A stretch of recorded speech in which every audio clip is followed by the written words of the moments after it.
अस्सलाम वालेकुम, सत श्री अकाल, नमस्कार, आदाब। मैं हरमीत सिंह हूँ और आप देख रहे हैं wide news. It's the largest cartel in the world, and it's estimated to rake in $3 billion a year.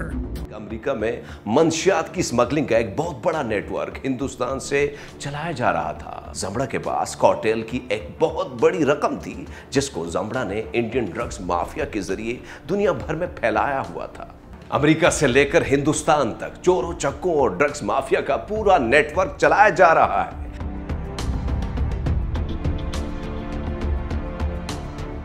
Hindustan ने वादी कश्मीर के सच को दुनिया से छुपाने के लिए अरबों डॉलर की सरमायाकारी की। पाकिस्तान के खिलाफ गलत मालूमात और इल्जामात की बुनियाद पर अपने नुक्ते नजर को यकीनी बनाने के लिए लॉबिंग फर्म्स और बैनुल-अक़वामी मीडिया पर लाखों डॉलर्स खर्च किए। Today, India is manipulating and misusing the international system for its own nefarious designs. दाखिली महाज पर नरेंद्र मोदी को इंतखाबात जितवाने के लिए पुलवामा में हिंदुस्तानी सिक्योरिटी फोर्सेस के अपने ही फौजियों पर हमला कराया गया। A 20-year-old Kashmiri boy whose father said was radicalized by the security forces in Kashmir blew himself up on an Indian convoy. Immediately India blamed us. इसी दौरान हिंदुस्तान में जो भी कहा और किया गया ये सब आम हिंदुस्तानी और बैनुल-अक़वामी कम्युनिटी से सच को छुपाने की एक नाकाम कोशिश थी। और इस सारे खेल को बेनकाब करने के लिए दुनिया में इमरान खान की क़यादत में सिर्फ एक कौम खड़ी थी। इमरान खान ने कश्मीर की आज़ादी का झंडा उठाया और पूरी दुनिया में बीजेपी के मकरूह अज़ाइम को बेनकाब किया। When India went against 11 United Nations Security Council resolutions which say that Kashmir is a disputed territory and the people of Kashmir have the right of self-determination.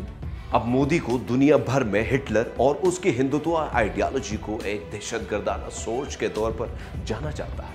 Mr. Narendra Modi is a life member of RSS. RSS was an organization that was inspired by Adolf Hitler and Mussolini, came about in 1925. अब वक्त आ चुका है कि अक़वाम मुत्तहिदा और OIC जैसी तंजीमों को मसले कश्मीर पर तवज्जो देनी चाहिए, जो कि एक एक्टिव न्यूक्लियर टाइम बम बन चुका है। एक तरफ ये सब कुछ हो रहा है तो दूसरी तरफ FATF जैसी तंजीमें अब भी अमेरिका और हिंदुस्तान के ज़ेरे असर अपने सियासी मकासद की तलाश में हैं। सवाल मैंने उठाया है कि आज फैसला करना है कि ये जो फोरम है ये टेक्निकल फोरम है या पॉलिटिकल फोरम है। अगर तो ये टेक्निकल फोरम है तो फिर टेक्निकली किसी गवर्नमेंट ने इतने इक़दाम ठोस नहीं उठाए जो हमारी हुकूमत ने उठाए हैं, और नेक नियति से हम पल्ला होके हम सोच होके इसके बावजूद पाकिस्तान पर एक तलवार लटकाए रखना अब हमारे इल्म में है कि इसमें हिंदुस्तान इस फोरम को पॉलिटिसाइज करता रहा है। नाज़रीन, ये 2019 की बात है जब American drugs enforcement agency DEA की एक रिपोर्ट के मुताबिक अमेरिका में मंशियात की स्मगलिंग का एक बहुत बड़ा नेटवर्क हिंदुस्तान से चलाया जा रहा था। उस नेटवर्क को 90 की दहाई की मशहूर बॉलीवुड फिल्म इंडस्ट्री की हीरोइन ममता कुलकर्णी के शोहर विकी गोस्वामी के जरिए चलाया जा रहा था।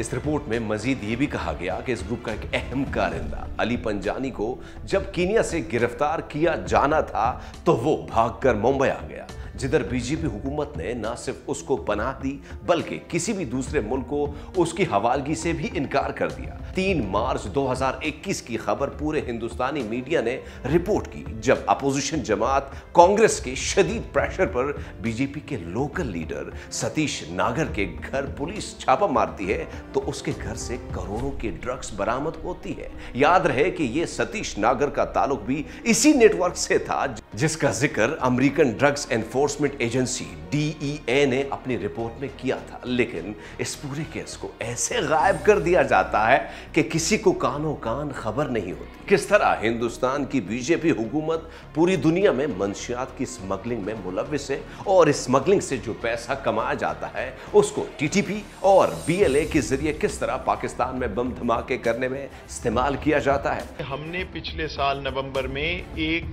जामे डोसियर दिया था, इसी तरह प्रेस कॉन्फ्रेंस भी की थी। दुनिया की इंटेलिजेंस एजेंसीज, बड़े ममालिक को, मजबूत ममालिक को, अहम ममालिक को तमाम इंफॉर्मेशन इस लेवल तक भी कि कौन कहां से फोन कर रहा था, कौन से बैंक अकाउंट हिंदुस्तान के कौन से बैंक से पैसे ट्रांसफर हो रहे थे, कौन से वहां से फोन के रिकॉर्ड थे जो पाकिस्तान में दहशतगर्दी फैलाने के लिए इस्तेमाल किए गए।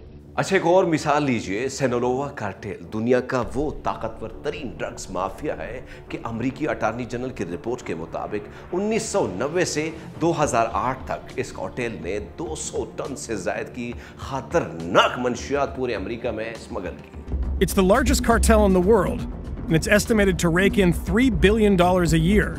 और इस दौरान इस खतरनाक कार्टेल ने अपने रास्ते में रुकावट बनने वाले हर अमरीकी सियासतदान या सिक्योरिटी एजेंसी के अफसरान को कत्ल कर दिया। कहा जाता है कि सिनोलोवा कार्टेल के पीछे बड़े बड़े अमरीकी सियासतदान मुलव्विस है। यही वजह है कि ये कार्टेल अब भी पूरी तरह अमरीका में न सिर्फ एक्टिव है बल्कि इस कार्टेल की ताकत का अंदाजा इस बात से लगा लें कि इस कार्टेल का एक निहायत अहम कारिंदा जंबड़ा 2008 में मैक्सिको में शदीद पुलिस मुकाबले में गिरफ्तार होता है, जिसको फौरी तौर पर अमेरिका शिफ्ट किया जाता है। ऐसे हालात में लग रहा था कि शायद जंबड़ा को रास्ते से हटाने के लिए कत्ल करवा दिया जाए, लेकिन जंबड़ा के पास कार्टेल की एक बहुत बड़ी रकम थी जिसको जंबड़ा ने इंडियन ड्रग्स माफिया के जरिए दुनिया भर में फैलाया हुआ था। इस रकम की खोज में इस बदतरीन कातिल और ड्रग्स लॉर्ड को 13 मई 2021 को इक्तिसादी पाबंदियों से मुबर्रा कर दिया जाता है। अमेरिका से लेकर हिंदुस्तान तक चोरों चक्कों और ड्रग्स माफिया का पूरा नेटवर्क चलाया जा रहा है। लाखों डॉलर रोजाना एक मुल्क से दूसरे मुल्क में शिफ्ट होता है, लेकिन FATF को सिर्फ पाकिस्तान नजर आता है। पाकिस्तान शायद दुनिया का वो वाहिद मुल्क है जिसने दहशतगर्दी के खिलाफ सबसे ज्यादा कुर्बानियां दी।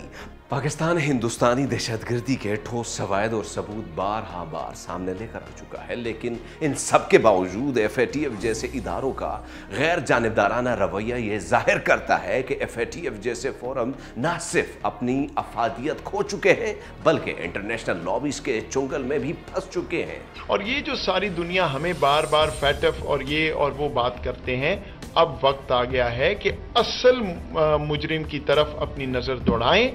और अगर वाकई ही ये सियासी नई टेक्निकल प्लेटफॉर्म्स हैं, दुनिया के और बहुत से ऐसे इदारे हैं जिनका काम है कि इन चीज़ों को आइडेंटिफाई करें, तो अब इससे ज़्यादा सबूत आपको नहीं चाहिए कार्रवाई करने के लिए जो हमें इस सारे एपिसोड से मिला है। अगर FATF को अपनी साख बरकरार रखनी है तो उसको हर सूरत हिंदुस्तान से होने वाली दहशतगर्दी और ड्रग्स माफिया की फंडिंग पर रोक लगाने के लिए जल्द अज जल्द इक़दामात करने होंगे।